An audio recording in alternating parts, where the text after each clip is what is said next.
Hello and welcome to Inside Indiana Business. I'm Gerry Dick.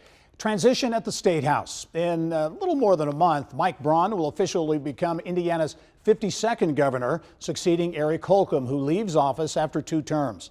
Holcomb's 8 years in office were marked by record economic development numbers and major investment from some of the biggest names in business: Microsoft, Amazon, Google, Lilly, just to name a few of the companies committing billions of dollars and thousands of jobs in Indiana. Lilly's $13.5 billion investment in Lebanon's LEAP Innovation District, its biggest ever. The LEAP development, part of an aggressive business attraction strategy that attracted its fair share of critics too. As he prepares to leave office, I sat down with the governor this week at his residence to talk about accomplishments, lessons learned, and legacy. Well, Governor, as you prepare to leave office after 2 terms, reflecting back, how is Indiana today different than what it was when you took office?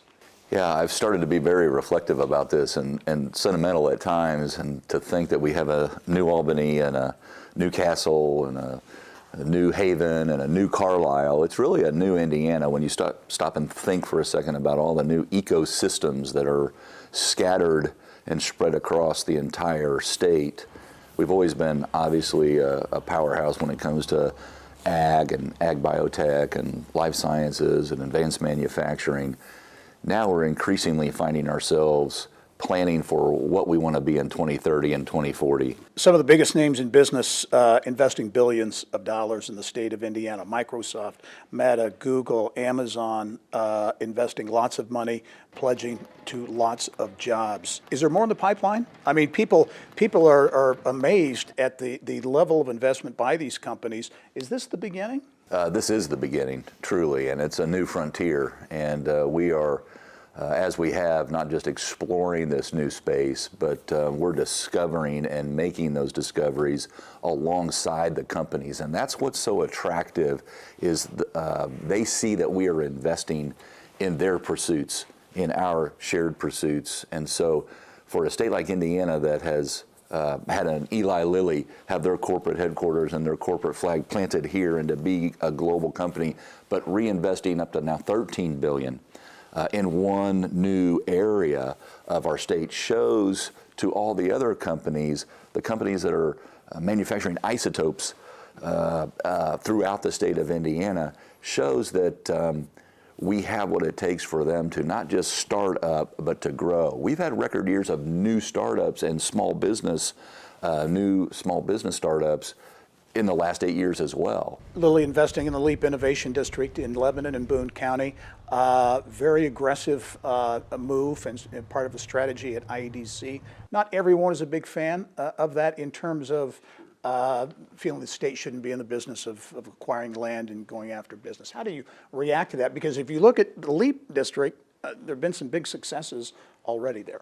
I would say that the state of Indiana has to operate at the speed of business, and we were competing against other states and losing looks and deals because, yes, we had low cost, yes, we had high talent, but we didn't necessarily have great sites. And now we're at a place to where we have a repository or an inventory at the IEDC of, if you need 5 acres or 50 acres or 500 or 1,500, we've got the inventory, and here it is. Let's sit down and work together on what makes sense for you.